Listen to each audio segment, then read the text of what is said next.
Assalamualaikum warahmatullahi wabarakatuh.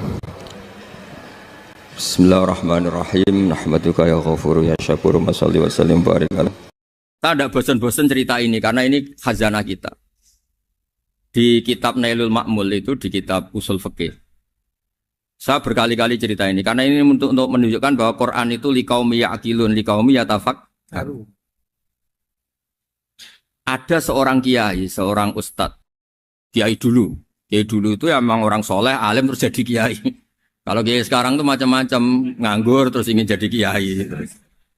Terus daftar gitu. Ada lowongan di yayasan, masuk ingin jadi ustadz. Karena dengar ada gajinya. Dulu tuh ada seperti itu udah. Makanya dulu tuh kalau ustadz kiai pasti soleh karena dia alim terus ingin orang lain tuh mendapat ilmunya. Kalau sekarang nggak ada yayasan sehat, guru gajinya sekian. Yang nggak ingin jadi ustadz tuh daftar. Karena ada gaji, apalagi ada kabar, ada gaji, ada mes, ada wah yang daftar banyak ya. Tapi mentalnya ada kiai sebetulnya. Ya kalau sampean tanya itu baik dah Gus, ya setengah baik. Ya maksudnya setengah baik ya ada baik ngajar itu kan baik. Tapi setengah saja karena motifnya itu nyari gaji, bukan ingin mencerdaskan umatnya Rasulullah SAW.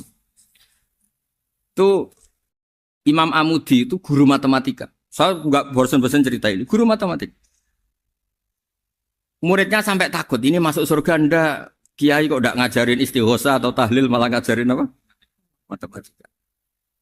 Beliau meninggal terus muridnya tanya, "Ma fa'alallahu bik?" Kira-kira gitu. Apa yang dilakukan Allah? Allah nyambut Anda gimana? Terus kata Imam Amudi, bagus saya disuruh ngajar malaikat. Karena malaikat kan nggak pernah kayak anak beki gini ngaji gini. Malaikat itu tidak pernah ngaji, dia iman saja karena tahu surga, tahu neraka terus iman gitu aja. Jadi imannya malaikat itu nggak keren kita. Imannya loh ya. Loh itu yang ngendikan Nabi loh, tidak saya. Nabi pernah tanya sama sahabat, iman yang paling keren siapa? Jawabannya sahabat malaikat. Ya enggak, karuan malaikat iman. Dia yang tahu surga neraka, tahu segalanya masa ada imannya pasti iman lah katanya.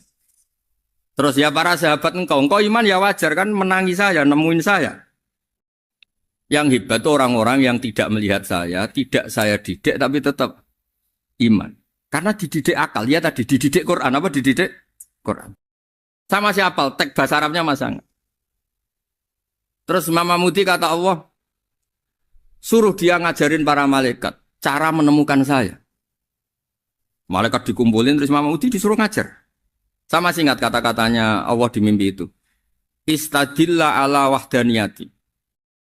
Bihadrati malaikati, tolong ajarkan cara menemukan saya padahal Anda ini manusia yang tidak melihat saya. Anda di Jakarta kan lihatnya gedung-gedung. Paling jadi khayal, terus nikmat lah, Anda ikut punya tapi ikut nikmati. Itu orang desa-desa kalau ke Jakarta itu pokrol. Wah di Jakarta itu gedungnya tinggi-tinggi, tidak kayak kampung sini. Lu udah ikut punya, ikut bangga. Di Jakarta orangnya cantik-cantik, tidak kayak orang sini. Padahal dia ya tidak dapat orang cantik gitu. Jadi Allah itu saking pinternya, miskin-miskin ya bisa berkhayal dan bahagia. Nah, itu alhamdulillah betul. Akhirnya itu apa ini anak-anak begini saya tak niati ngajar standar anak-anak akademik.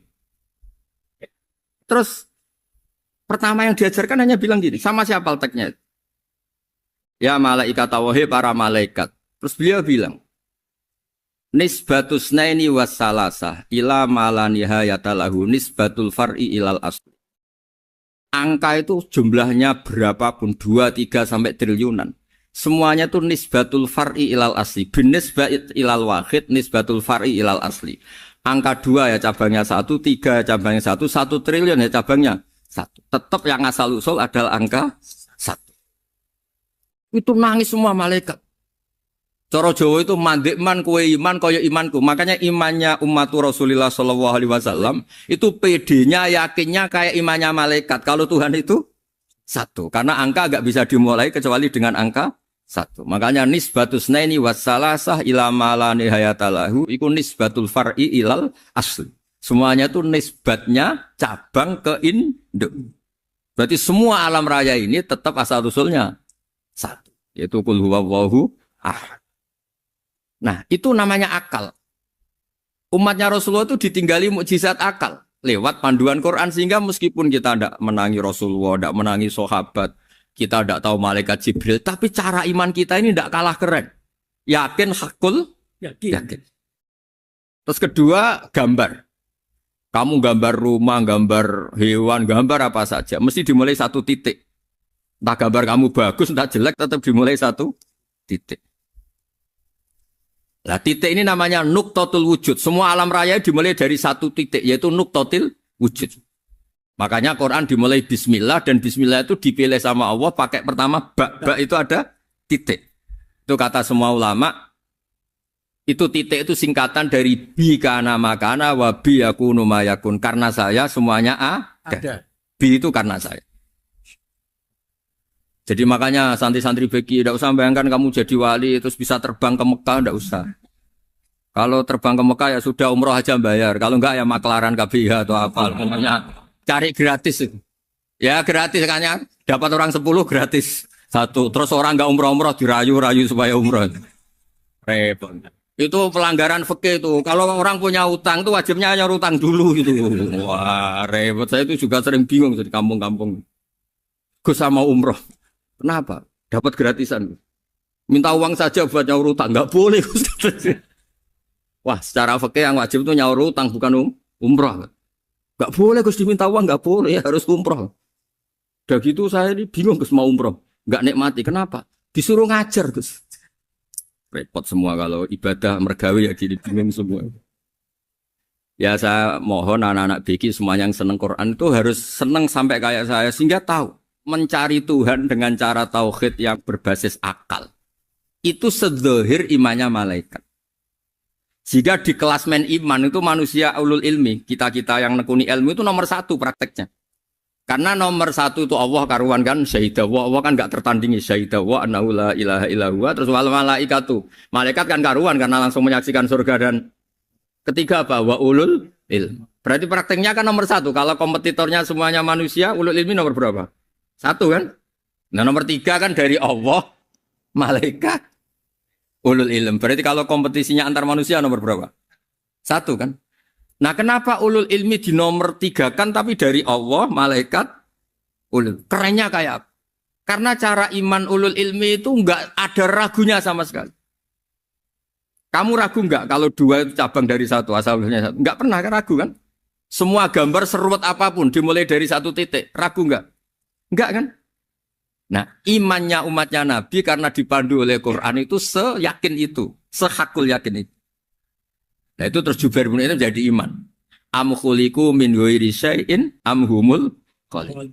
Terus kata Allah lagi, kalau kamu tidak percaya saya yang bikin langit bumi ya gampang dong. Kamu saja yang ngomong kalau kamu yang bikin. Paling orang sepakat kamu stres. Terus hanya ayat gitu, am khalaqus samawati wal ard. Kalau kamu tidak yakin Allah yang bikin ya silakan Anda klaim saja kalau kamu yang bikin langit bumi. Bala yuqinun. Kamu juga gak mau kan dibilang stres. Ya, ini ngaji ilmu dulu, nanti bagian terakhir ijazah. Bismillahirrahmanirrahim. Ini riwayatul Bukhari. Haddatsana Abdullah bin Yusuf, haddatsana Les, haddatsana Sa'id al-Maqburi an Nabi Hurairah radhiyallahu anhu qala an-nabiy sallallahu alaihi wasallam. Ma minal anbiya'i nabiyyun illa qad u'tiya minal ayat ma mithluhu amana alaihi al-bashar. Wa innama kana alladhi utituhu wahyan awhahu wa ilayya fa arju an akuna aktsarahum tabi'an yaumal qiyamah. Terus kita tahu semua nabi itu punya mukjizat. Ya, semua nabi itu punya apa? Mukjizat. Mukjizat itu hal yang luar biasa yang memastikan manusia itu tidak bisa menyainginya atau menandinginya. Dan rata-rata mukjizat nabi dulu itu fisik. Misalnya ontanya Nabi Soleh itu kan onta tapi keluar dari batu, itu kan aneh. Aneh sekali. Atau tongkat Nabi Musa bisa simsalabim mengeringkan laut apa? Merah. Semua Nabi itu punya mukjizat dan semuanya berbentuk fisik. Kecuali mukjizatul Rasulullah Shallallahu Alaihi Wasallam itu berupa Al-Quran. Al-Quran itu konsep ilmiah.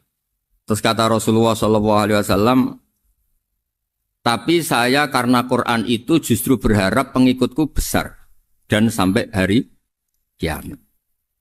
Sekarang kita logika ya. Andaikan kamu punya tongkatnya Nabi Musa, kalau kamu suka uang, kepikirannya dijual apa dipakai? Kalau kamu suka uang, dipakai. Kalau kamu ahli suudon itu pikirannya ndak, ini asli ndak. Karena yang melihat di Turki itu ya sebagian gitu. Kalau yang suka perdukunan itu bayangkan tuh miliknya. Mungkin dipakai ngakali orang atau apa, pokoknya bayangkan tuh miliknya. Kalau yang kolektor pikirannya itu nanti ini laku berapa. Tapi kalau peneliti mungkin pikirannya itu ini asli apa enggak? Bukti aslinya apa? Repot lah. Lagi pula kalau kamu punya utang terus mau apa? Istri kamu marah mau apa? Kalau pakai tongkat. Nah, beda dengan mukjizatnya Quran itu semuanya apa? Ilmiah. Orang yang sedang harmonis dengan istri bisa pakai ayat di antara ayat-ayat Allah itu apa? Wa ja'ala bainakum mawaddatau warahmah. Nanti kalau ditakdir cerai, saya tidak menyarankan cerai. Kalau ditakdir cerai, itu masih dimotivasi sama Allah. Wa iya tafarroqa yughnillahu kullam min sa'ati. Jika suami istri itu cerai, jangan-jangan suaminya dapat istri lebih baik, istrinya nanti dapat suami lebih baik. Jadi yang masa lalunya ada keprahara. Kan banyak orang suaminya meninggal ketika nikah lagi ditanya, kangen sama suami pertama, alhamdulillah ini lebih baik. Padahal suaminya yang meninggal itu berharap istrinya ini kangen, ternyata dia sudah syukur dapat suami yang lebih baik. Jadi Quran itu menunggui kita ila yaumil qiyamah. Kita tidak bunuh diri, itu ya barokahnya Quran. Karena problem apapun kita dinasihati apa sabar, apa dinasihati sabar. Kan nggak mungkin kamu pegang tongkatnya Nabi Musa, punya masalah apa saja ngelihat tongkat, bisa apa tongkat. Tapi kalau Quran kan nasihat, solusi.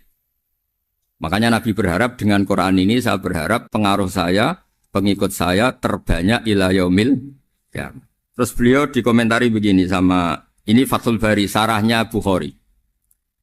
Al-muradu anna mu'jizatil anbiya inqaradat binkiradi a'sorihim. Falam yushahidha illa man hadaraha. Problem mukjizat nabi-nabi dulu itu kan fisik. Sehingga yang tahu kalau Nabi Soleh punya unta yang ajaib, itu yang tahu ya hanya yang hadir saat itu. Yang tahu kalau tongkat Nabi Musa bertuah, itu juga yang tahu hanya yang hadir saat itu. Selebihnya tahu tongkat ya di museum. Tapi kalau Quran menjadi solusi, menjadi panduan, menjadi pegangan itu ila yaumil qiyamah. Kita beri contoh ya, Quran panduan yang paling gampang misalnya begini. Dulu ini cerita ya.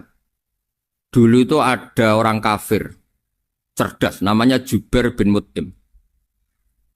Itu saking pinternya dia, pinter juga tokoh. Itu sebagai delegasi pembebasan Asra Badrin. Jadi tawanan-tawanan perang Badar itu mulai dulu ya ada negosiasi mau dibebaskan.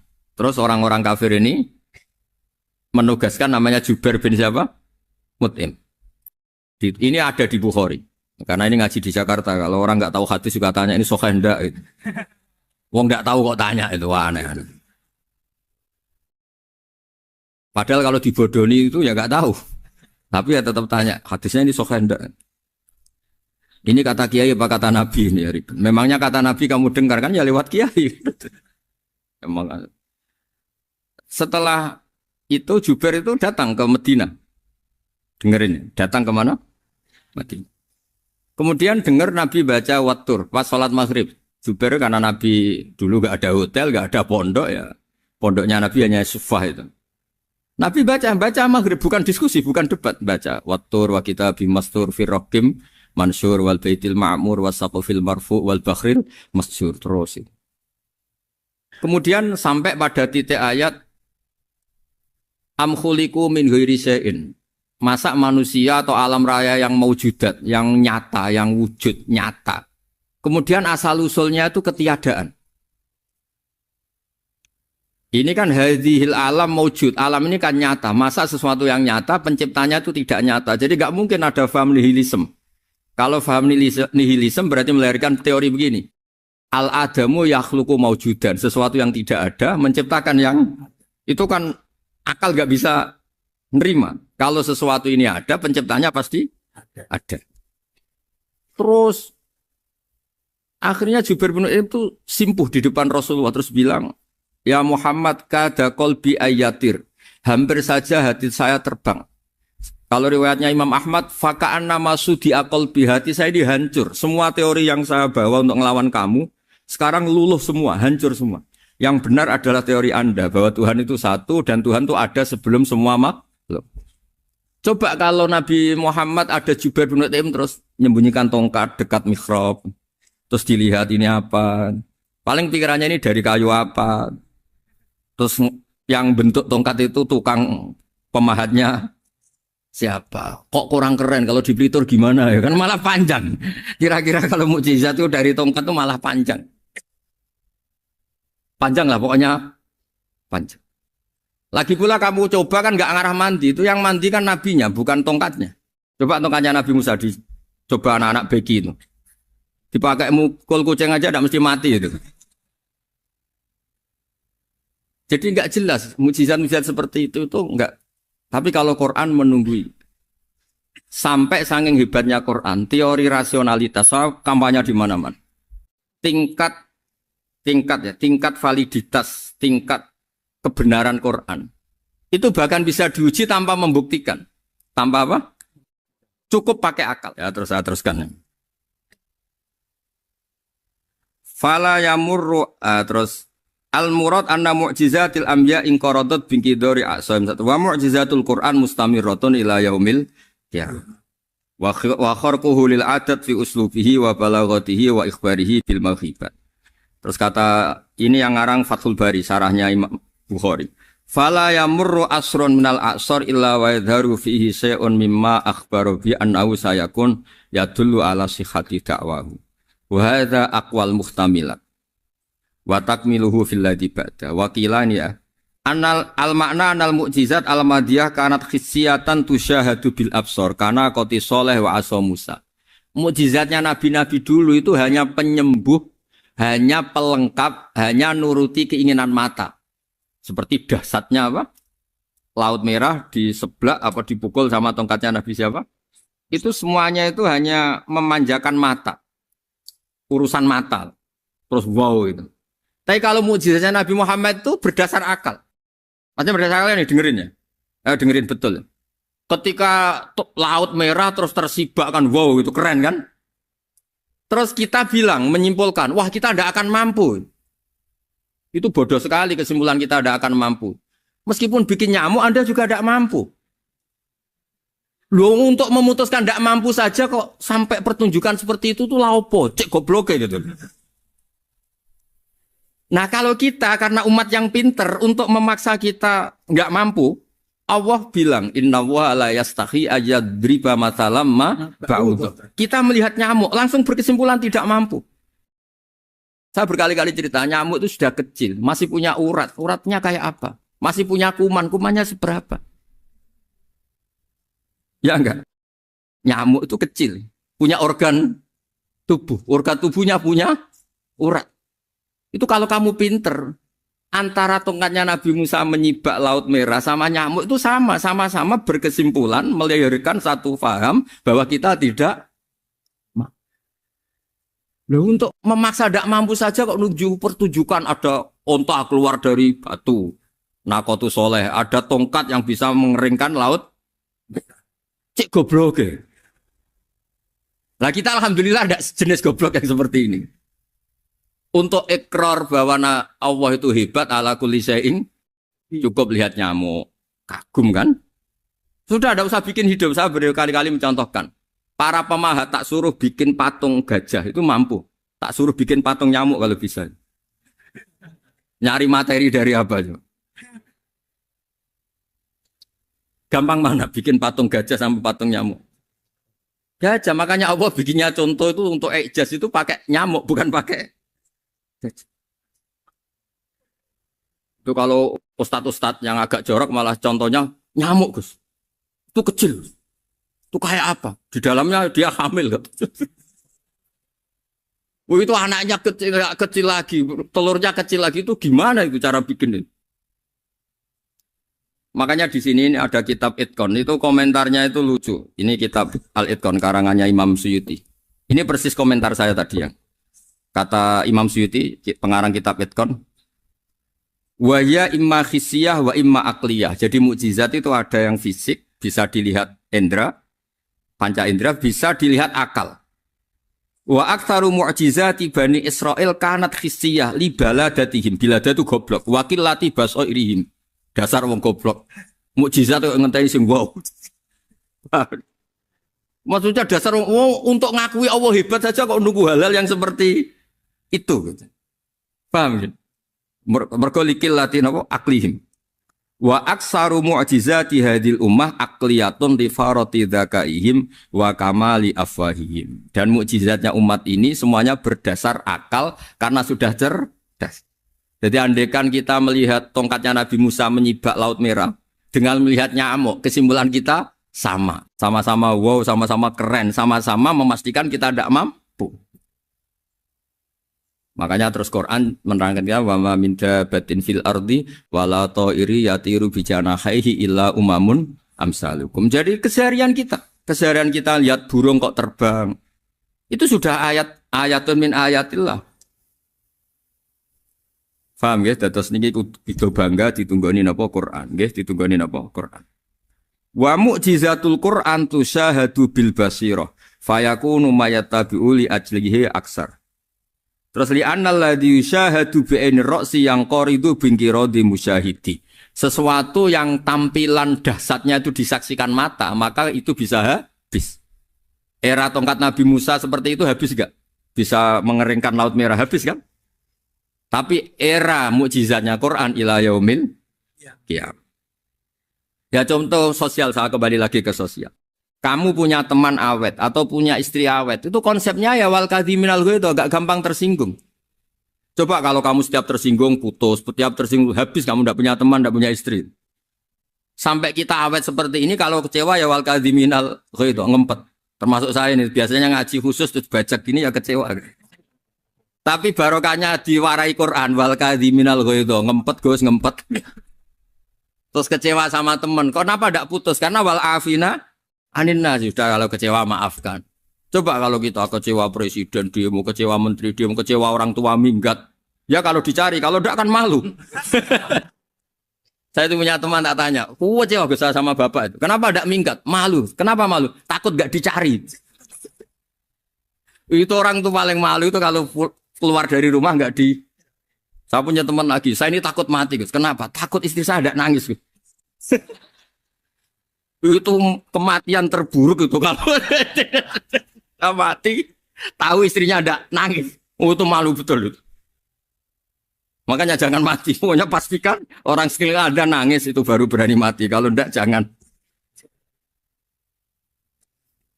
Ya jadi mukjizatnya Nabi itu luar biasa.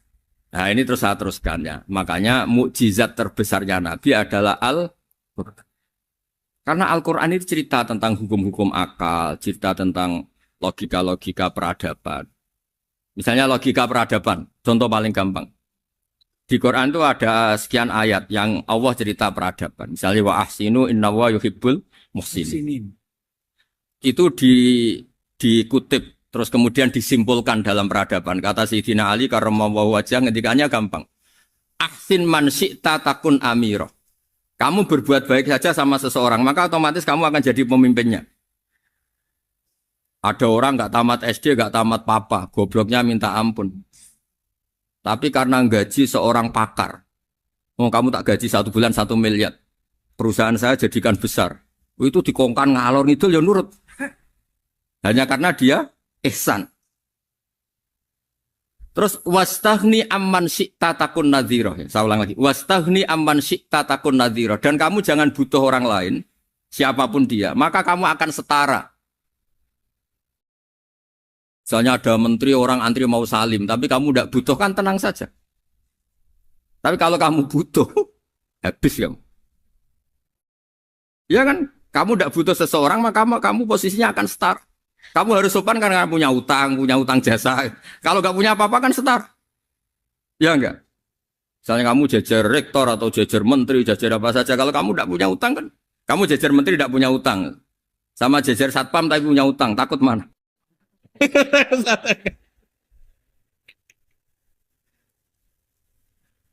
Kalau butuh itu mesti kalah kan?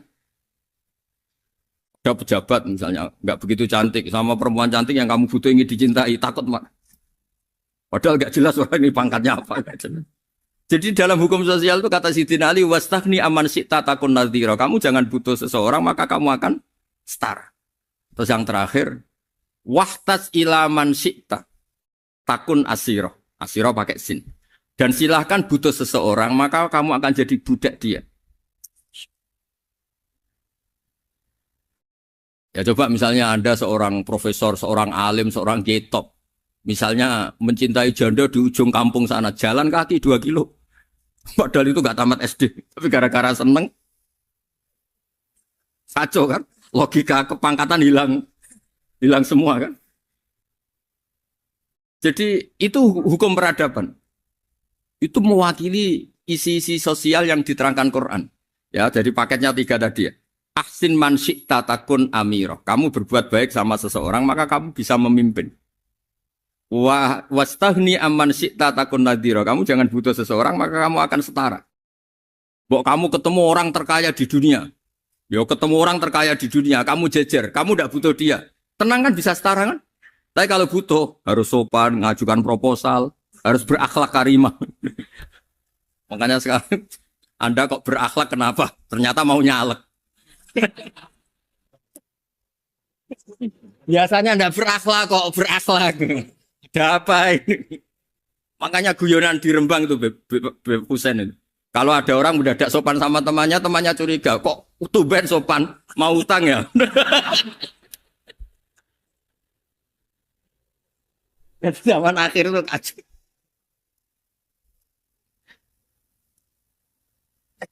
Ya di semua daerah gitu ya sama Pak Rektor ya. Kalau ada teman biasanya nggak sopan kok sopan, itu temannya curiga. Ini Pak Rektor UI ikut kasih. Kok tumben sopan? Ada apa ya? Karena di mana-mana orang butuh itu pasti beretika. Kamu punya teman paling berdua. Kalau mau utang berakhlak gak? Atau misalnya kamu punya adik cantik terus punya teman berdua. Kalau cinta adik kamu berakhlak gak? Biasanya nggak sama sekali nggak berakhlak. Gara-gara butuh menjadi berakhlak. Ya jadi hukum sosial itu ya kuncinya 3 tadi. Ahsin man syi'ta takun amiro. Wastaghni amman syi'ta takun nadhiro. Terus wahtas ila man syi'ta takun asiro. Kalau kamu butuh seseorang pasti kamu dibikin hina. Asir itu tawanan. Nah, Quran itu bicara sosial itu lengkap. Dan itu yang nunggui kita. Kita punya tetangga yang kurang baik, ya seneng. Punya tetangga baik, ya seneng. Kata Imam Syafi'i, saya berkali-kali cerita. Kok seneng semua Imam Syafi'i? Ya bagus lah. Kalau yang seneng saya enak lah. Dijak jagongan, dijak ngopi enak. Yang nggak seneng saya, gak ngarah utang. Uang itu nak, kamu punya tetangga gak seneng kamu. Aman kan? Aman. Gak akan pinjem uang kan? Pinjem mobil. Uang gak seneng kok. Makanya Imam Syafi'i itu kalau ngedikan luar Syafi'i, diceritain orang. Ya Aba Abdillah bagiannya. Ya Aba Abdillah orang itu gak seneng kau. Bagus lah. Loh kenapa bagus? Waman asa'a ilaika faqad atlaqaka. Orang yang gak seneng kamu maka membebaskan kamu. Gak akan pinjam uang, pinjam mobil, gak akan ganggu waktu kamu kan gak seneng. Justru yang seneng-senengi masalah pinjam terus. Imam Syafi'i itu orang yang anggap dunia itu selesai. Ada yang cerita, ya Aba Abdillah, orang yang tadi cium tangan engkau, yang hormat engkau, di luar maki-maki engkau, ngerasain engkau, ngata-ngatain engkau. Ya bagus lah. Kok bagus gimana? Berarti saya wibawa, depan saya tidak berani. Ya, berarti saya wibawa, di depan saya tidak berani. Berarti itu makomnya sudah kulillah, sumadarhum fi khawdihim, yal'abun, sudah dunia itu selesai, sudah agak penting semua. Nah, itu kalau kamu anak-anak beki ahli Quran sudah ayatnya kulillah sumadarhum fi khawdihim yal'abun, sudah lihat Allah saja agak penting, makhluk-makhluk itu dah makhluk semua agak penting, sepenting Allah. Nah, kita ini ditunggoni mukjizat seperti itu. Bayangkan misalnya kita ditunggoni tongkatnya Nabi Musa. Saya ngajar di sini terus ini tongkat. Terus nanti yang tanya, Gus itu kayu apa Gus? Nanti yang kolektor tanya itu harganya berapa Gus? Ruwet apa? Ternyata yang ahli suudon itu asli gak Gus? Wah. Yang ahli suudon kan mesti tanyanya gitu, itu asli enggak Gus? Repot pokoknya. Tapi kalau Quran kan jelas. Suatu saat ada perdebatan antara Abul Hasan al-Asy'ari. Abul Hasan al-Asy'ari ini tokoh ahli sunnah paling populer dalam ilmu logik. Dia mengatakan orang menemukan Tuhan itu harus lewat logika yang cermat. Tidak boleh taklid, hanya ikut-ikutan. Dia harus menemukan satu argumentasi bahwa Tuhan atau pencipta langit itu ada. Kemudian ada satu problem di mana orang-orang kampung atau orang-orang yang lugu atau orang-orang awam itu tidak bisa ilmu logika, ilmu mantek kalau dalam bahasa pesantren. Kata Abdul Hasan al-Asy'ari, itu masih mungkin. Walhasil para ulama ini meneliti ke orang-orang yang lugu, yang di kampung, yang petani, yang lugu sekali. Apa yang mereka temukan? Ternyata mereka punya cara logikanya sendiri untuk menemukan Tuhan, Sang Pencipta. Pernah suatu saat ada seorang petani lugu, biasa menggembala unta, ditanya, Bima araf tarubak, lalu kamu yang petani ini yang hanya ngurusi sawah, ngurusi ladang, dengan cara apa kamu tahu kalau Tuhan itu ada? Si petani tadi marah besar dan dia mengatakan, Al-ba'ratu tadullu alal ba'ir wa asharul aqdam yadullu alal masir. Kata petani tadi, yang namanya ada kotoran unta, pasti ada untanya. Yang namanya ada jejak kaki, pasti ada yang barusan lewat. Artinya kalau ada makhluk, pasti ada pencipta. Ini logika awam yang mudah. Kita tidak mungkin mengatakan bumi ini pencipta, mengatakan matahari pencipta. Kelihatan sekali kebendaannya, kelihatan sekali bahwa bumi matahari tidak punya ikhtiar, tidak punya kekuatan. Kelihatan sekali sifat-sifat kemakhlukannya. Jika benda-benda ini karuan makhluk, pasti menunjukkan bahwa ada penciptanya, ada khalik. Bismillahirrahmanirrahim. Alhamdulillahirabbil alamin wassalatu wassalamu ala asyrafil mursalin sayyidina Maulana Muhammadin wa ala alihi washabihi ajmain amma ba'du. Berikut sebagai mukaddimah bahwa Profesor Zaini Dahlan berkeinginan UII punya tafsir dan terjemah sendiri. Lewat proses yang panjang dan melibatkan tim, di antaranya saya, terbitlah tafsir versi UII, juga terjemah versi UII. Di antara ciri khas terjemahan UII adalah bahwa bahasa Arab yang tentu mengandung kesusastraan Arab, balaghah, kemudian ditransfer untuk pembaca Indonesia. Sehingga di antara ciri khas terjemahan UII adalah dengan rasa Indonesia dan tentu tidak merubah makna. Berikut beberapa kutipan yang perlu pemirsa atau pendengar tahu. Al-Quran adalah satu kitab suci yang diturunkan kepada Nabi besar Muhammad SAW.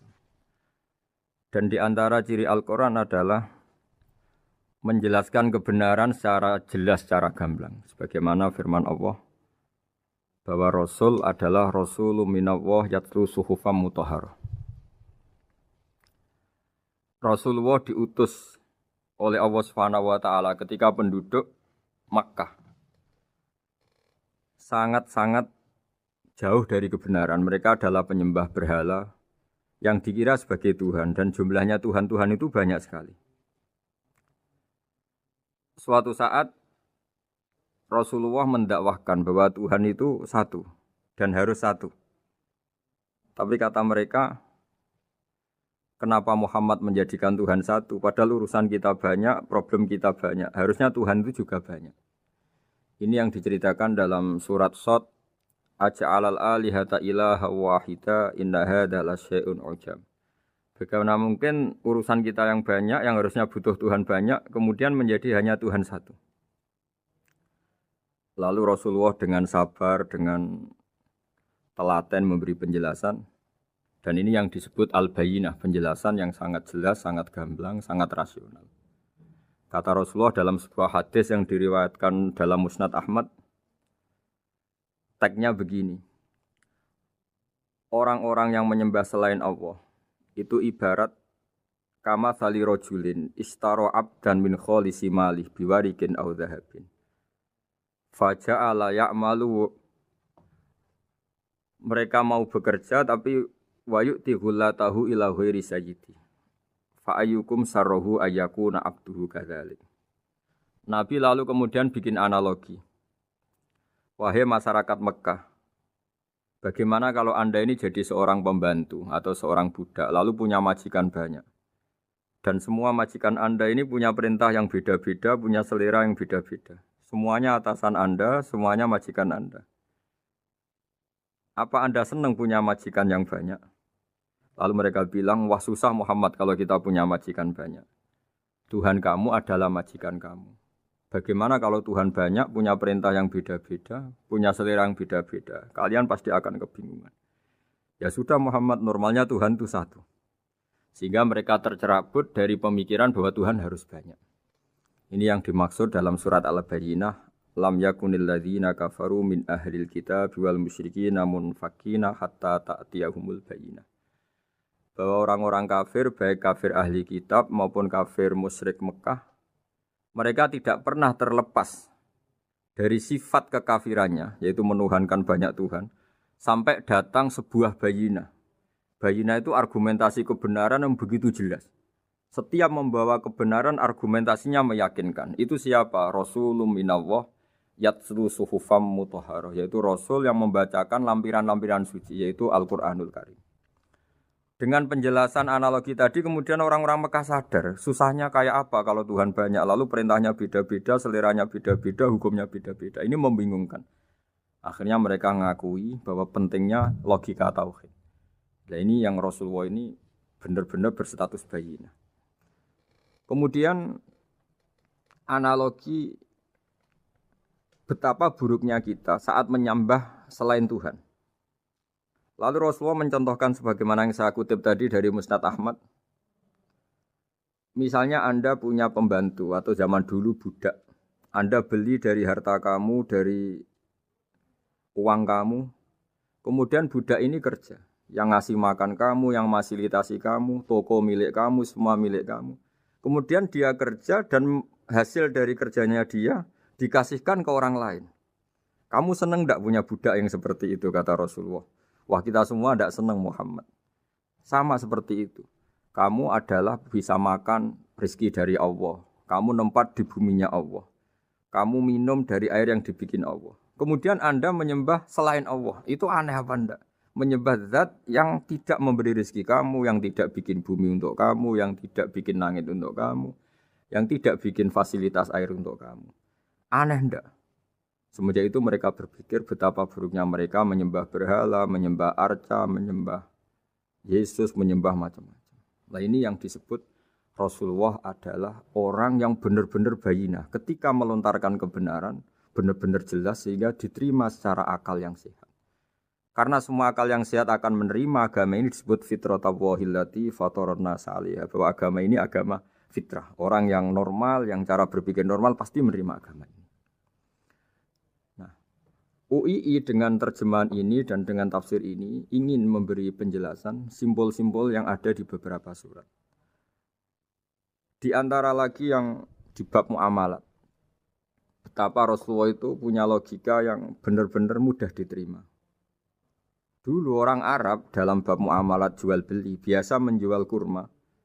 Masih kecil, masih belum jelas jadi kurma yang baik apa enggak. Kalau istilah orang Jawa masih pentil ini. Kalau bahasa Arab qobla buduwi solahiha.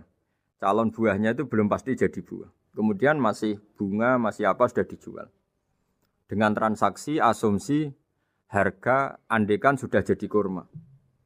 Kalau dalam Jawa mungkin jual mangga sebelum tua masih pentil, masih kecil. Lalu kata Rasulullah, kamu jangan melakukan itu. Kenapa ya Rasulullah padahal kita butuh uang? Kata Nabi, Ara'aitum in mana Allahu as-samra fa bima yastakhillu ahadukum mala akhi. Bagaimana kalau buah-buah yang masih kecil itu kemudian berguguran karena satu musim atau karena apa? Lalu kamu mendapat uang itu atas nama apa? Yang dikatakan tijaro adalah muawadhah. Pembeli dapat barang, kamu dapat uang. Lalu kalau barang yang ada enggak menjadi buah yang baik, Anda menerima uang itu atas nama apa? Rasulullah secara haru, secara mengingatkan nurani kita dengan redaksi fabima yastahillu ahadukum mala akhi. Lalu kamu mendapat uang saudara kamu atas nama apa? Kalau atas nama buah, mereka belum mendapat buah. Akhirnya ada kesadaran bersama bahwa sebaiknya kita menjual sesuatu itu yang pembeli ya dapat barangnya, yaitu dalam konteks ini buah yang sudah layak dijual, kita dapat uangnya. Ini lagi-lagi Rasulullah al-Bayyinah, sekali memberi penjelasan begitu jelas. Ketiga misalnya di bab jinayat, di bab hukum pidana. Rasulullah kalau bikin logika itu begitu jelas, mudah diterima. Misalnya begini, suatu saat Rasulullah bersabda, Al-qatil wal maktul finnar. Orang yang membunuh dan yang dibunuh sama-sama di neraka. Tentu dalam konteks saling bunuh yang dalam kezaliman. Lalu sahabat janggal. Ya Rasulullah, oke lah kalau pembunuh itu masuk neraka. Ini bagaimana mungkin yang dibunuh pun masuk neraka? Rasulullah dengan jelas, dengan bayinah, dengan hujjah, beliau menjawab, innahu kana harison ala qatli sahibihi. Sebetulnya yang terbunuh pun mentalnya pembunuh, karena dia sangat juga ingin membunuh saudaranya. Nasibnya saja yang menjadikan dia terbunuh. Hanya sahabat tahu, oh ya ternyata maktul dalam konteks duel adalah mentalnya qatil juga. Sehingga karena mentalnya qatil dia tetap di neraka. Meskipun prakteknya dia menjadi maktul yang terbunuh.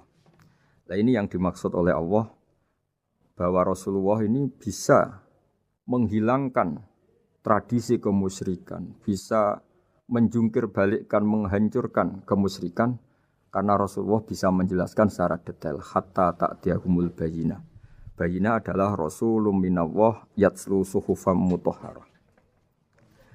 Jadi ini yang insya Allah sebagai kajian kita, bahwa kita butuh sekian penjelasan untuk mengenang dan membuktikan bahwa Rasulullah adalah benar-benar al-bayyinah. Dari sekian contoh tadi, pendengar bisa tahu betapa agama ini mudah diterima oleh akal. Sehingga di beberapa ayat disebut agama ini liqaumi ya'qilun, liqaumi yatafakkarun. Agama ini bagi kaum yang bisa berpikir, agama ini bagi kaum yang mau berangan-angan. Dulu untuk menghilangkan kemusyrikan dengan logika kafir Mekah bahwa urusan kita banyak, harus Tuhan banyak. Itu panjang sekali. Di antaranya ada ayat yang spesifik tentang itu. Daraballahu mathalan rajulan fihi syuraka mutasyakisuna wa rajulan salamal lirajul. Hal yastawiyani masalah. Allah membuat satu perumpamaan, yaitu di surat Daraballahu mathalan rajulan fihi syuraka di surat Zumar ayat 29. Allah membuat satu perumpamaan bagaimana andaikan Anda jadi seorang pembantu atau asisten. Lalu Anda punya majikan banyak yang seleranya beda-beda. Kemudian dibanding misalnya Anda jadi pembantu dengan satu majikan yang akhlaknya baik, komitmennya baik. Anda milih mana? Lalu orang-orang kafir Mekah menjawab, Muhammad tentu kita milih punya majikan satu yang baik. Kalau majikannya banyak kita jadi repot.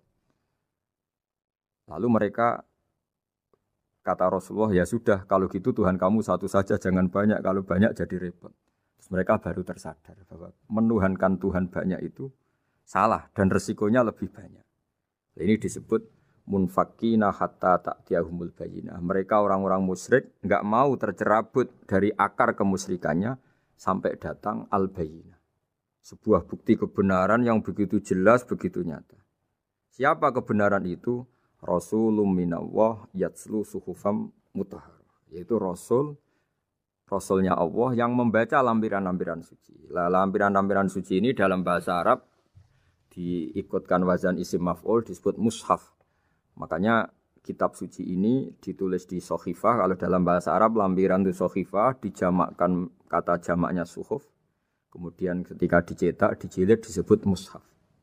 Sehingga alhamdulillah UII Universitas Islam Indonesia punya mushaf, punya terjemahan, punya tafsir. Ini diharapkan kita sebagai ulama, sebagai dai, sebagai ustadz bisa warasatul anbiya. Karena kata Rasulullah al-ulama warasatul anbiya. Saya kira demikian supaya pemirsa tahu, pendengar tahu bahwa betapa pentingnya menjelaskan secara bayyinah. Ini penting sekali karena sekarang pikiran di dunia itu macam-macam dan kita butuh energi untuk mengungkap lagi intisari-intisari dari sesuatu yang digulirkan atau dibahas Al-Qur'anul Karim. Sehingga Al-Qur'an ini benar-benar jadi ibrah, jadi teladan bagi kita semua. Jangan sampai karena kita lupa mengkaji Al-Qur'an sehingga hukum-hukum Al-Qur'an menjadi mandek. Kita harus terus mensosialisasikan supaya Qur'an ini hidup. Caranya gimana? Masyarakat dirangsang supaya tahu al-bayyinah. Contoh yang terakhir sebelum menutup perjumpaan kali ini, misalnya dulu orang kafir Mekah itu janggal. Karena mereka juga punya kajian bahwa Nabi itu bersyarat harus turunan dari bangsa Israel. Karena semua Nabi itu pasti turunan Nabi Ibrahim. Yaitu Nabi Ibrahim punya anak yang bernama Ishak. Ishak punya anak yang bernama Yakub. Yakub ini yang nanti punya anak Yusuf, sehingga Yusuf bin Yakub bin Ishak bin Ibrahim. Ketika nabi-nabi ini hidup di Palestina, di Yerusalem, itu kayak jadi aturan bahwa nabi itu harus turunan Bani Israel. Sehingga ketika orang-orang kafir Mekah dari kelompok ahli kitab, ketika Rasulullah Muhammad mendakwahkan diri sebagai nabi, mereka janggal bagaimana mungkin nabi dari orang Arab. Nabi itu harusnya orang Yerusalem atau orang Palestina. Kemudian Allah memberi penjelasan, fihi ayatum bayyinatum maqamu Ibrahim, bahwa Muhammad adalah turunan Ibrahim. Bukti nyata adalah di Mekah ada jejak kakinya Nabi Ibrahim, yaitu yang sekarang kita sebut maqam Ibrahim. Setelah dilacak-lacak ternyata mbah-mbahnya Rasulullah atau nenek moyang atau leluhur Rasulullah bernama Adnan.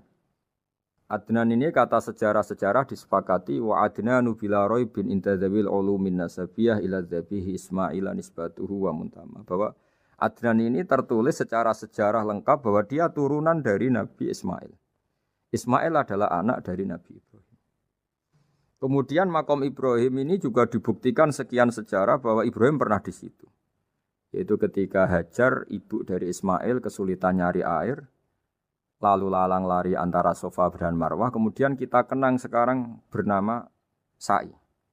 Kemudian dekat Ka'bah ada namanya Hijir Ismail, karena dulu jadi kamarnya Nabi Ismail. Hijir, hujrah itu kamar atau ruang khusus untuk Nabi Ismail. Sehingga jelas sekali bahwa Ibrahim, Ismail, Hajar pernah hidup di Mekah. Lalu lagi-lagi orang kafir Mekah yang dari kelompok ahli kitab sadar bahwa Muhammad jadi nabi layak karena dia juga turunan dari Ibrahim alaihis salam. Ini yang disebut fihi ayatum bayyinatum maqamu Ibrahim, bahwa di kawasan Mekah, kawasan Bakkah atau kawasan Hijaz jelas sekali ada jejak-jejak Nabi Ibrahim. Lagi-lagi ini bayyinah. Nah, bayyinah ini yang bisa menghilangkan sifat kemusyrikan, sifat kekufuran. Karena lewat penjelasan yang panjang ini kemudian benar-benar diketahui bahwa Muhammad jadi nabi itu sah. Karena dari segi dakwahnya benar, perilakunya benar, hujahnya benar. Sekarang dari segi nasab juga benar karena beliau termasuk keturunan dari Nabi Ibrahim alaihissalam lewat jalur Ismail. Ini penting kita ketahui dan perlu kita kaji supaya istilah-istilah di Al-Quran kita tahu. Makanya banyak istilah di Al-Quran misalnya wattaba'tu millata abai. Kita ngikuti agama leluhur kami. Di situ disebut ada Ibrahim, ada Ishak, ada Ismail, ada Yakub.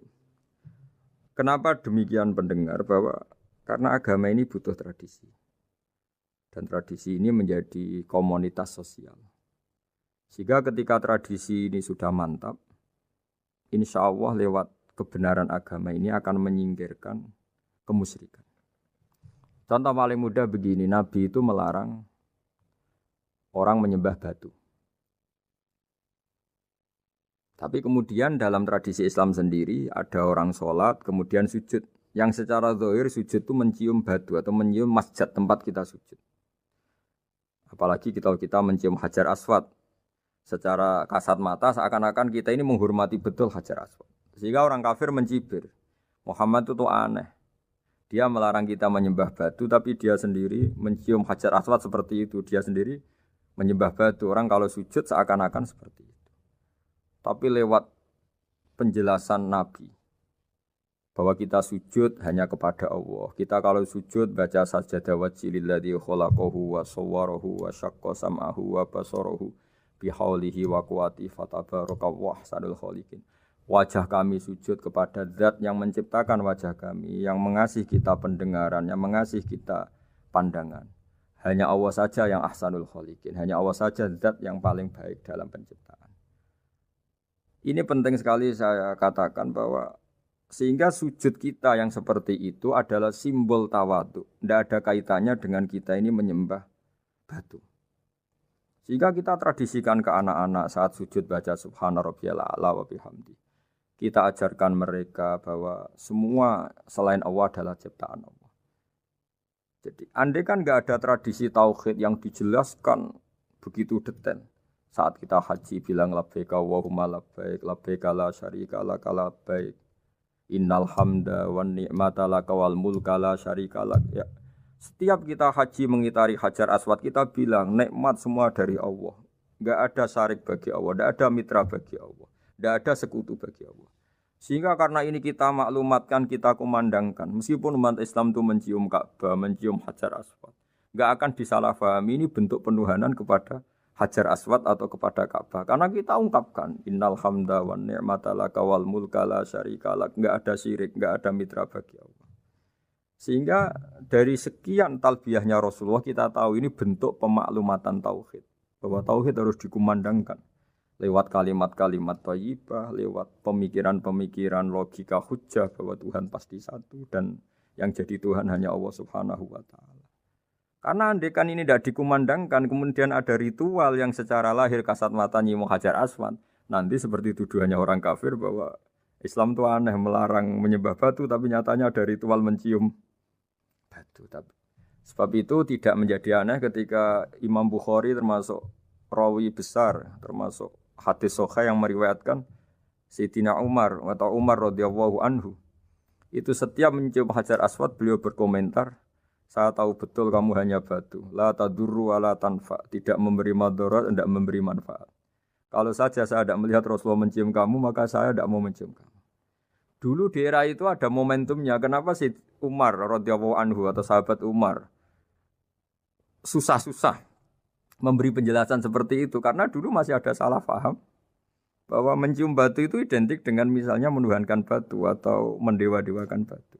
Sehingga Umar berutuh memberi penjelasan. Sayyidina Umar memberi begitu penjelasan detail bahwa kamu hanya batu yang tidak mandoroti, tidak manfaat. Tapi secara tradisi sunnah Rasul kamu dicium, ya saya ikut. Ini penting sekali penjelasan-penjelasan seperti ini, maklumat-maklumat seperti labbaik Allahumma labbaik, sehingga semua ritual Muslim tidak disangka atau tidak disalahpahami sebagai pemuja materi. Lagi-lagi penjelasan yang detail ini disebut al-bayyinah. Rasulun minallah yatslu suhufam mutahharah. Kemudian ayat berikutnya disebut fiha kutubun qayyimah, bahwa dalam kitab suci Al-Qur'an itu banyak aturan-aturan atau catatan-catatan yang begitu lurus, begitu benar. Tentu karena kita ini orang Indonesia yang kalau mengakses langsung bahasa Arab mungkin kita masalah. Sehingga alhamdulillah Universitas Islam Indonesia menerbitkan seri terjemah juga seri tafsir, dan sekarang dibantu lewat acara ini kita berusaha atau membantu para pendengar untuk lebih memahami lebih jauh. Sahabat Indonesia yang kami hormati, berikut kita mulai kajian tafsir yang dikeluarkan oleh UII. Mari kita mulai dengan surat Al-Baqarah. Bismillahirrahmanirrahim. Alif Lam Mim. Dzalikal kitabul la raiba fihi hudal lil muttaqin. Di sini diterjemahkan Alif Lam Mim ini termasuk ayat-ayat yang oleh para ulama dianggap mutasyabihat. Artinya kita tidak boleh memaksakan maknanya. Kita cukup iman bahwa itu dari Allah Subhanahu wa taala.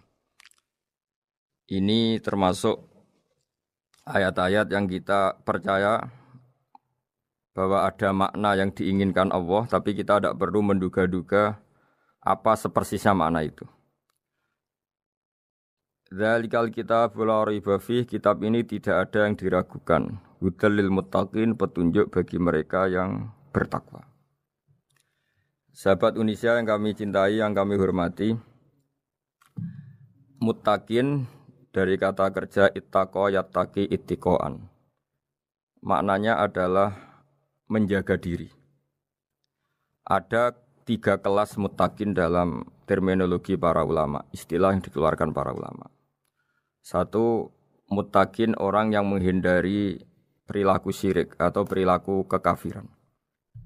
Sehingga menurut para ulama, apapun faseknya seorang mukmin, apapun kelirunya orang mukmin, misalnya pernah mencuri, pernah korupsi, pernah apa saja, masih dianggap mukmin karena dia masih bertauhid la ilaha illallah Muhammadur Rasulullah. Ini muttaqin yang paling kelas pokok, kelas bawah. Kemudian ada muttaqin kelas kedua, yaitu mereka yang menghindari dosa besar tapi tidak bisa menghindari dosa kecil. Misalnya bisa menghindari dosa zina, tapi dia bisa menghindari dosa melihat perempuan yang bukan mahramnya, yang bukan halal bagi dia. Ketiga muttaqin paling ideal yaitu menghindari dosa besar, juga menghindari dosa kecil, bahkan menghindari sesuatu yang tidak penting. Ini yang dalam terminologi ulama disebut para wali atau para ulama. Yaitu yang dalam ayat ala inna awliya Allahi la khaufun alaihim wa lahum yahzanun. Ini penting kami jelaskan kelas-kelas muttaqin supaya bahwa mukmin tidak pernah keluar dari status iman meskipun dia pernah melakukan satu kesalahan besar. Karena yang dikatakan mukmin adalah siapapun yang meyakini kebenaran risalah Muhammad. Risalah yang dibawa Muhammad berarti dia mukmin. Soal dia melakukan dosa atau apa saja itu menjadikan dia fasik, tapi tidak keluar dari status mukmin. Ini yang dimaksud dalam sebuah hadis, man qala la ilaha illallah dakhalal jannah. Siapapun yang pernah melafadzkan la ilaha illallah iman, maka dia pasti nanti masuk surga. Kemudian ada beberapa pertanyaan dari para sahabat dengan masa lalu orang itu yang macam-macam, Nabi tetap menjawab meskipun dengan masa lalu yang macam-macam. Sebab itu perlu dikaji serius, sebagaimana ada yang ditafsir Sawi bahwa muttaqin itu dari kata kerja ittaqa yattaqi ittiqaan atau ittaqa yattaqi taqwan. Ini maknanya orang yang menjaga diri. Tentu menjaga diri ini ada yang kelas premium, kelas sempurna. Jadi sesuatu apa saja yang bahaya kita jaga, termasuk dosa kecil, melakukan hal yang tidak penting. Ada orang mukmin yang hanya bisa menjaga dari dosa kekafiran, dosa kemusyrikan. Ini pun dengan segala kesalahannya masih ada kemungkinan dimaafkan Allah. Karena Allah pernah berfirman, innallaha la yaghfiru ayyushraka bihi wa yaghfiru ma duna dzalika liman yasha. Allah tidak akan memaafkan dosa syirik, tapi Allah masih bisa memaafkan atau masih berkenan memaafkan dosa di luar syirik. Kemudian yang perlu mengerti oleh sahabat Indonesia adalah makna la raiba fihi. Ini yang perlu kami ungkap, bahwa Al-Quran ini tidak ada keraguan padanya. Tidak ada keraguan, ini yang mudah kita teliti karena kita orang Indonesia. Mungkin rasa-rasa sastra Arab enggak kental. Mari kita teliti dari segi makna, karena makna ini rasa dan rasa itu universal. Begini misalnya.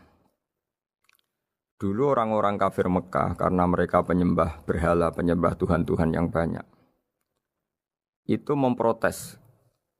Mereka memanggil tentu masih Muhammad, belum ya Rasulullah. Muhammad, kamu mengajak ke Tuhan berapa? Rasulullah menjawab, ke Tuhan yang satu. Lalu mereka bertanya, Muhammad urusan kita ini banyak, problem kita banyak. Tuhan banyak saja tidak bisa menyelesaikan apalagi satu Tuhan. Ini yang diceritakan dalam sebagian ayat disebut aja'alal alihata ilaha wahida inna hadza lasyai'un ujab. Bagaimana mungkin Tuhan itu satu? Harusnya Tuhan itu banyak karena urusan kita banyak. Lalu Rasulullah dengan bimbingan Tuhan, bimbingan Allah mendatangi mereka, kemudian Nabi menjelaskan Tuhan itu adalah ketua kalian, Tuhan itu adalah pimpinan kalian. Bagaimana kalau Anda jadi pembantu kemudian punya majikan banyak, punya penguasa banyak, punya tuan banyak. Kemudian semua tuan-tuan Anda ini memerintahkan Anda dengan perintah yang beda-beda. Apa kalian mau punya majikan atau pimpinan yang banyak? Mereka menjawab tidak Muhammad. Terus mereka akhirnya sadar bahwa problem Tuhan banyak itu tentu lebih sulit, lebih problem. Karena nanti perintahnya beda-beda, keinginannya beda-beda. Mereka akhirnya tersadarkan bahwa sebaiknya atau seharusnya memang Tuhan itu satu. Jadi Rasulullah SAW menjelaskan logika bertauhid itu dengan sekian variasi, dengan sekian logika.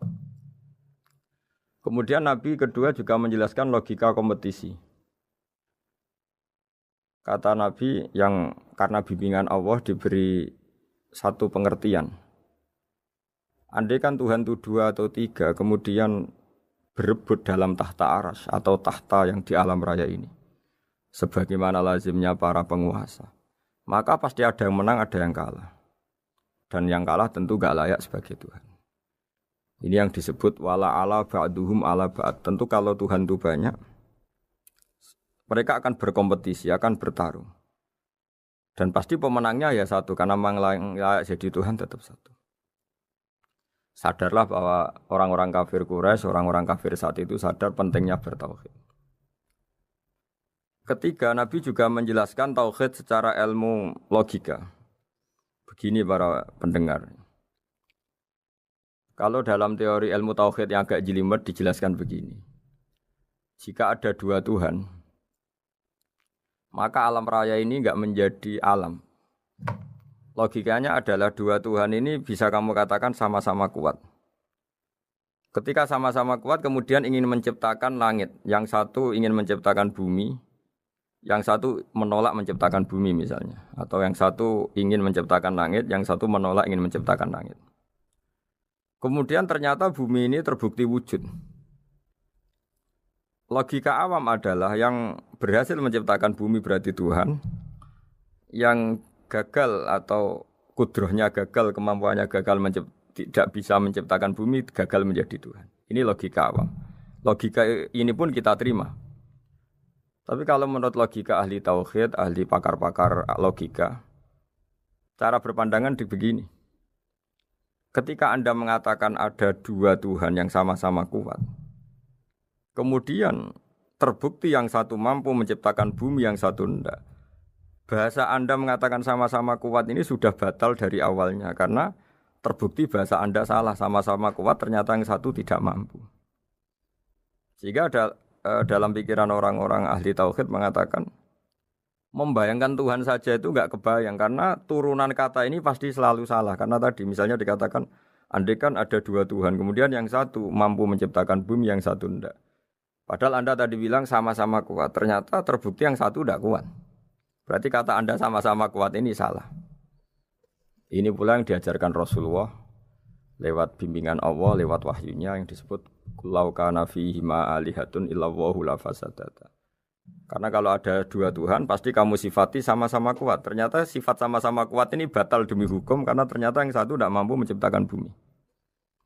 Atau kamu sifati 2 Tuhan ini sama-sama lemah. Itu tidak mungkin lagi, karena ternyata bumi ini terbukti wujud. Pasti penciptanya ini tidak yang sangat kuasa. Jadi logika-logika tauhid sedemikian dibangun oleh Rasulullah lewat bimbingan Allah Subhanahu wa taala. Logika keempat supaya kita iman dan tambah kuat imannya adalah logika yang mudah dicerna oleh kebanyakan orang atau yang bisa diindra. Begini misalnya dalam sebuah ayat di surat Al-Kahfi, kemudian di awal surat Al-Ahqaf, kemudian di sebagian surat At-Tur, ada penjelasan begini. Ketika Rasulullah mengajak manusia menyembah Allah, kemudian orang-orang kafir tanya, lalu Tuhan kamu siapa Muhammad? Tuhan saya adalah Allah menciptakan langit bumi. Terus mereka berandai-andai, ada Lata, ada Uzza, ada Manat, ada Hubal. Itu Tuhan-Tuhan kami. Terus Rasulullah bertanya, apakah Tuhan-Tuhan yang kamu sembah itu memberi kontribusi saat langit dan bumi diciptakan? Mereka menjawab, tidak Muhammad, itu Tuhan-Tuhan yang kami bikin. Begitu juga asumsi tentang Tuhan-Tuhan yang lain. Apakah Isa ikut menciptakan bumi atau menciptakan langit? Tentu jawabannya tidak. Karena Isa lahir di bumi, orang tahu tanggal lahirnya, tahu tahunnya, dan sebelum ada Isa juga sudah ada bumi. Sehingga untuk menetapkan tauhid, berkali-kali Quran tanya, Amman khalaqas samawati wal ardo, siapa sih yang menciptakan langit bumi? Siapa sih yang menurunkan air dari langit? Siapa yang mengatur ini, itu, ini, itu? Akhirnya mereka menjawab, itu semua Allah Muhammad. Begitu juga kemungkinan setan, misalnya setan itu fisik atau makhluk atau apa saja yang tidak kita lihat. Kemudian setan itu lewat rayuannya, lewat tipu dayanya ingin disembah. Kata Allah menjelaskan ini, ma asyadduhum khalqas samawati wal ardi wala khalqa anfusihim. Kamu tidak perlu takut sama setan atau apalagi menuhankan setan. Setan itu tidak yang punya reputasi menciptakan langit dan bumi. Bahkan setan tidak bisa menciptakan dirinya sendiri. Ini menjadi pengetahuan bagi kita betapa bagi pakar-pakar tauhid, ahli tauhid, ketika setan nyatanya diusir dari surga, itu pun versi mereka. Versi mereka pun mengatakan seperti kita bahwa setan itu diusir dari surga dan ya keluar dari surga. Kalau setan itu Tuhan, tentu diusir gak mau karena di surga itu nikmat. Ketika setan diusir dari surga ya keluar, dia juga jadi makhluk yang hina-dina. Berarti dia tidak punya kekuasaan bahkan pada dirinya sendiri. Dipaksa keluar dari surga ya keluar, dipaksa menjadi ahli neraka ya jadi ahli neraka, dipaksa jadi apa saja juga dia akan jadi seperti yang dipaksakan. Ini menunjukkan bahwa setan adalah tahta kudratillah, tahta qahrillah, tahta satwatillah, bahwa setan pun dalam kendali kekuasaan Allah. Makanya Allah mengatakan kamu tidak usah menyembah setan, tidak usah nurut sama setan. Setan itu lemah sekali. Karena faktanya dia tidak bisa memaksakan keinginannya. Ini yang oleh Allah disebut dalam firman-Nya inna kaidas syaitani kana dhaifa. Setan itu lemah sekali. Ini perlu saya sampaikan ke para pendengar Unisia bahwa bertauhid itu ada sekian logika. Logika kelima adalah logika orang awam. Awam sekali. Suatu saat ada perdebatan antara Abul Hasan al-Asy'ari. Abul Hasan al-Asy'ari ini tokoh ahli sunnah paling populer dalam ilmu logika. Dia mengatakan orang menemukan Tuhan itu harus lewat logika yang cermat. Tidak boleh taklid, hanya ikut-ikutan. Dia harus menemukan satu argumentasi bahwa Tuhan atau pencipta langit itu ada. Kemudian ada satu problem di mana orang-orang kampung atau orang-orang yang lugu atau orang-orang awam itu tidak bisa ilmu logika, ilmu mantek kalau dalam bahasa pesantren. Kata Abu Mansur, kata Abul Hasan al-Asy'ari, itu masih mungkin. Alhasil para ulama ini meneliti ke orang-orang yang lugu, yang di kampung, yang petani, yang lugu sekali. Apa yang mereka temukan? Ternyata mereka punya cara logikanya sendiri untuk menemukan Tuhan, Sang Pencipta. Pernah suatu saat ada seorang petani lugu biasa menggembala unta ditanya, Bima araf tarubak, lalu kamu yang petani ini yang hanya ngurusi sawah, ngurusi ladang, dengan cara apa kamu tahu kalau Tuhan itu ada? Si petani tadi marah besar dan dia mengatakan, Al-ba'ratu tadullu alal ba'ir wa asharul aqdam yadullu alal masir. Kata petani tadi, yang namanya ada kotoran unta, pasti ada untanya. Yang namanya ada jejak kaki, pasti ada yang barusan lewat. Artinya kalau ada makhluk, pasti ada pencipta. Ini logika awam yang mudah. Kita tidak mungkin mengatakan bumi ini pencipta, mengatakan matahari pencipta. Kelihatan sekali kebendaannya, kelihatan sekali bahwa bumi matahari tidak punya ikhtiar, tidak punya kekuatan. Kelihatan sekali sifat-sifat kemakhlukannya. Jika benda-benda ini karuan makhluk, pasti menunjukkan bahwa ada penciptanya, ada khalik. Dalam logika Badui tadi, si Badui tadi, kalau ada kotoran sapi, pasti ada sapinya. Meskipun sapinya sudah sekarang nggak terlihat, mungkin sudah jalan kemana. Sama, kalau ada jejak kaki, meskipun orang yang tadi lewat sudah kita nggak tahu, tapi kita pasti tahu, pasti ada yang lewat. Ini yang dimaksud dalam bahasa Arab, al-ba'ratu tadullu alal ba'ir, kalau ada kotoran sapi atau kotoran unta, pasti ada untanya. Wa atharul aqdam yadullu alal masir. Kalau ada jejak orang lewat, pasti tadi ada orang lewat. Nah, semua metode ini digunakan semua oleh Rasulullah. Logika yang bagi intelektual, logika bagi kaum awam, logika bagi kaum menengah. Ya tidak awam, tidak intelektual. Semuanya digunakan. Semuanya jadi media untuk memastikan bahwa logika tauhid ini logika pilihan. Logika yang benar-benar logika. Sehingga dalam banyak ayat disebut agama ini liqaum yaqilun, liqaum yatafakkarun. Bagi kaum yang bisa berpikir, bagi kaum yang punya akal. Lalu kemudian kami teruskan alladzina yu'minuna bil ghaibi. Ini kata ghaibi bukan kayak dalam bahasa Indonesia misalnya setan atau hantu disebut barang gaib. Kata ghaibi dalam bahasa Arab adalah perbandingan atau lawan kata dari al-musyahad yang bisa disaksikan langsung lewat indera. Kita orang mukmin iman bahwa surga ada, padahal kita tidak pernah melihat surga. Kita mukmin iman bahwa neraka ada, padahal kita belum pernah melihat neraka. Ini sesuatu yang maghoba anil absor, yang mata kita tidak melihat, fisik kita tidak menyentuh. Kita pun iman. Asal sesuatu itu mansus ya, dikatakan secara eksplisit oleh Quran dan hadis. Kalau dalam bahasa usul fikih disebut al-mansus. Ciri mukmin diantaranya adalah yang paling pokok alladzina yu'minuna bil ghaibi. Iman dengan sesuatu yang enggak kelihatan. Lalu kemudian para ulama cara pandang beda-beda. Bedanya bukan karena mereka bertentangan enggak, tapi ini menurut kelas rasa yang berbeda-beda. Bagi orang-orang sufi, Allah itu tidak bisa dikatakan al-ghaib, sesuatu yang enggak kelihatan. Karena Allah itu begitu jelas, az-zahir. Kata orang sufi, Allah itu zahir. Begitu juga dalam Asmaul Husna disebut Allah itu az-zahir. Begitu jelas. Karena orang yang akalnya mapan, hatinya mapan, melihat satu lemari yang bagus, pasti langsung mensifati bahwa pembuatnya adalah orang yang hebat. Orang yang melihat mobil mewah atau pesawat yang canggih, pasti kepikiran pertama adalah pasti pembuatnya canggih. Sehingga eksistensi pembuat pesawat itu adalah orang hebat, itu langsung tertanam ketika melihat pesawat itu hebat. Bagaimana mungkin seseorang ragu akan kehebatan pembuat pesawat ketika melihat detail-detail pesawat? Pasti langsung kepikiran kalau pembuatnya itu hebat. Memutuskan bahwa pembuat pesawat hebat itu tidak harus ketemu yang membuat, juga tidak harus melihat. Tapi akal kita pasti meyakini pembuatnya itu hebat. Berarti keputusan menyimpulkan bahwa pembuatnya hebat adalah az-zahir begitu jelas. Begitu juga langit dan bumi, matahari semuanya tertata rapi. Air dengan fungsi manfaat yang sebegitu hebat, oksigen, semua tanaman, buah-buahan. Meskipun kita tidak pernah melihat Tuhan, tapi akal kita, nurani kita pasti berkeyakinan dan tahu betul pasti pembuatnya itu zat yang super hebat, super bijaksana. Sehingga dalam kategori ini Allah tidak bisa dikatakan sesuatu yang enggak tersentuh, yang enggak terjangkau. Allah itu az-zahir begitu jelas. Sehingga di antara Asmaul Husna disebut az-zahir.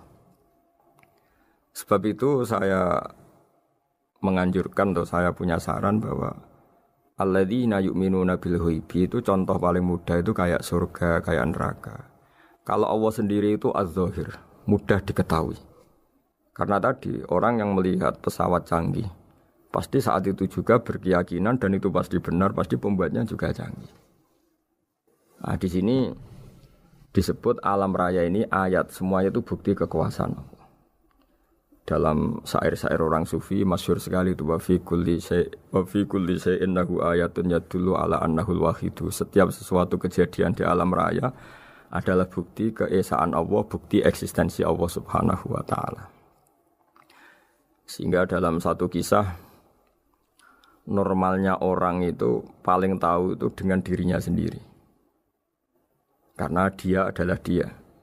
Tapi kalau Imam Sibawayh seorang pakar nahwu mengatakan a'raful ma'arif Allah. Di alam raya ini yang paling mudah dikenali itu ya Allah, pencipta. Karena andai kan kita sendirian di hutan, kemudian kita mulai punya akal.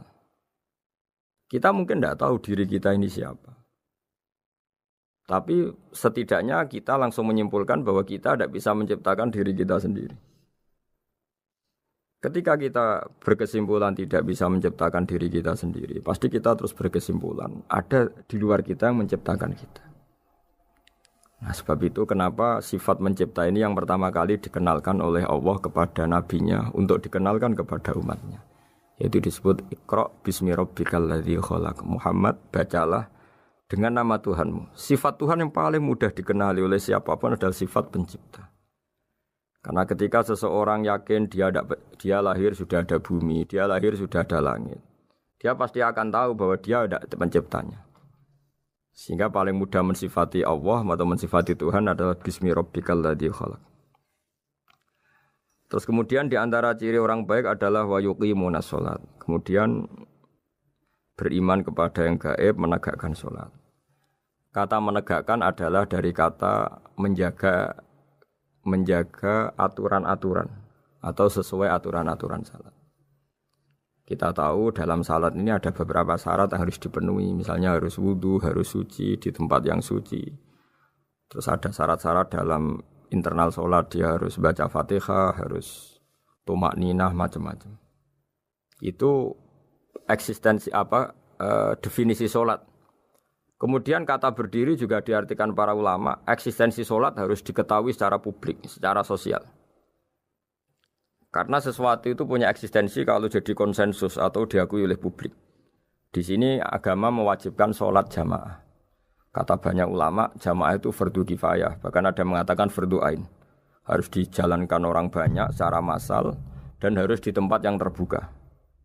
Sehingga kata para ahli fikih, andaikan ada orang jamaah di dalam rumah tidak diketahui oleh banyak orang, belum mencukupi atau belum menggugurkan kewajiban jamaah. Sehingga eksistensi sholat harus diketahui secara publik.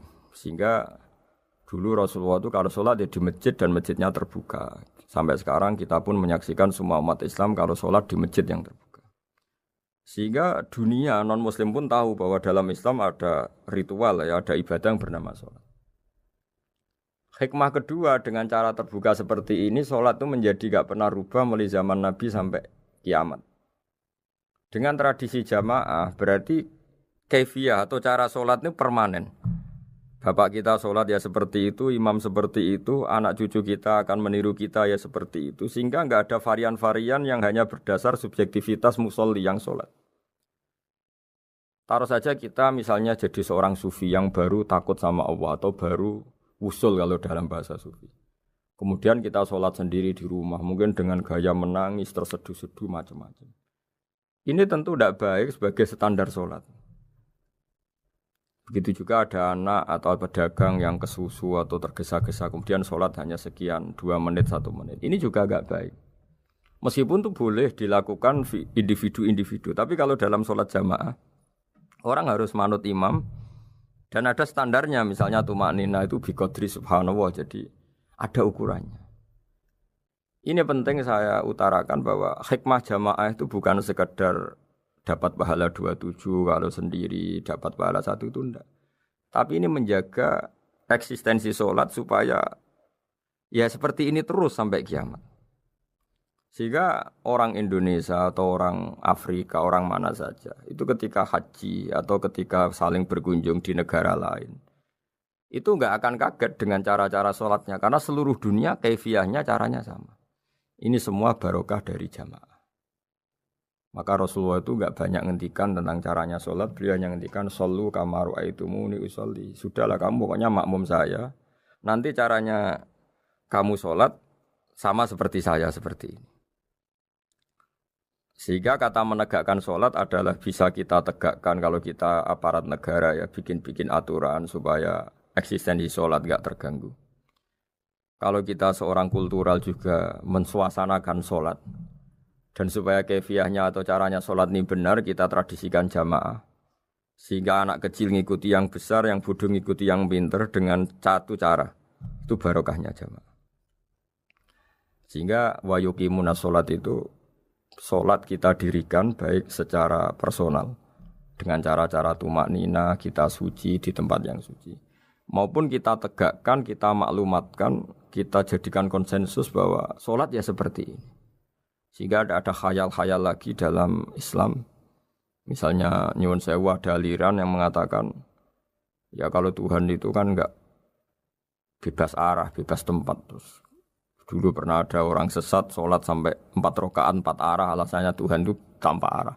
Enggak akan terjadi seperti itu. Karena ijma'nya umat Islam, konsensus umat Islam akan menolak faham yang seperti itu. Jadi saya mohon sekali, ini pentingnya jamaah. Dengan jamaah maka caranya sholat, cara meyakini madhab kiblat dan sebagainya terjaga ila yaumil kiamah sampai hari kiamat. Terus sifatnya orang mukmin lagi wa mimma razaqnahum yunfikun, dan menafkahkan sebagian rezeki yang kami berikan. Ya ini termasuk zakat, sedekah. Jadi ada sebuah riwayat mengatakan inna fil mali haqqon. Harta itu ada haknya, yaitu zakat. Tapi ada juga saran inna fil mali haqqon siwa zakat, di luar keharusan zakat juga ada hak-hak kita untuk memberikan sebagian rezeki kita. Taruh saja misalnya saya punya uang 10 juta. Secara nisab zakat belum sampai 1 nisab. Karena 1 nisab itu sama dengan nilai 84 gram emas. Itu kalau diuangkan, kalau 500 ribu ya sekitar 42 juta. Tapi kita sebelum punya 1 nisab pun tetap ada keharusan mengeluarkan sebagian. Yaitu tentu dalam fikih kita wajib mengeluarkan uang untuk anak kita, untuk istri kita. Itu yang wajib-wajib. Kemudian ada sosial, kita nyumbang masjid, nyumbang yatim piatu macam-macam. Sehingga kata para ulama, ciri utama mukmin diantaranya adalah melakukan zakat, baik zakat yang fardu maupun zakat yang sunat. Karena kata zakat itu dimaknai fardu sebetulnya definisi para ahli fikih untuk membedakan zakat yang wajib dengan sedekah. Tapi sebetulnya zaman dulu enggak ada seperti itu. Zakat itu maknanya bersihkan harta. Sedekah dari kata sedekah bukti benarnya iman. Jadi sedekah dari kata dari kosakata sedekah yasduqu sidqon, sesuatu yang membuktikan kita loyal itu disebut sodak. Kita nikah, mas kawin di bahasa Arab kan sodak, dari kata sedekah juga. Kita bukti iman, loyal, kita sedekah.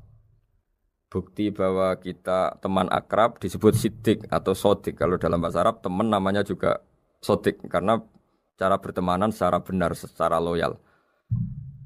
Sehingga wa mimma razaqnahum yunfikun ini ya memasukkan zakat yang dalam terminologi fikih yaitu zakat yang zakat al-wajibah atau zakat yang dengan makna lughat yaitu ya artinya asal membersihkan harta kita entah lewat zakat, sedekah, hadiah kepada orang-orang yang kita hormati, semuanya juga masuk dalam definisi zakat atau wa mimma razaqnahum yunfikun. Kemudian sifat terakhir dari orang muttaqin adalah walladzina yu'minuna bima unzila ilaika wa ma unzila min qablika bil akhirati hum yuqinun ulaika ala hudam mir rabbihim wa ulaika humul muflihun. Di sini diterjemah mereka yang beriman kepada kitab yang kami turunkan kepadamu dan yang diturunkan sebelum kamu. Ini kata yang diturunkan sebelum kamu penting sekali karena ciri utama Nabi adalah dia tidak pernah beda dengan Nabi sebelumnya. Karena kebenaran tauhid pasti tunggal. Nabi-nabi dulu pasti mengajarkan tauhid, hanya menyembah Allah. Enggak mungkin nabi berikutnya kemudian bikin ajaran baru dalam tauhid. Sehingga andaikan semua kitab Injil, Taurat itu masih versi yang orisinil, pasti enggak ada yang beda dengan Quran.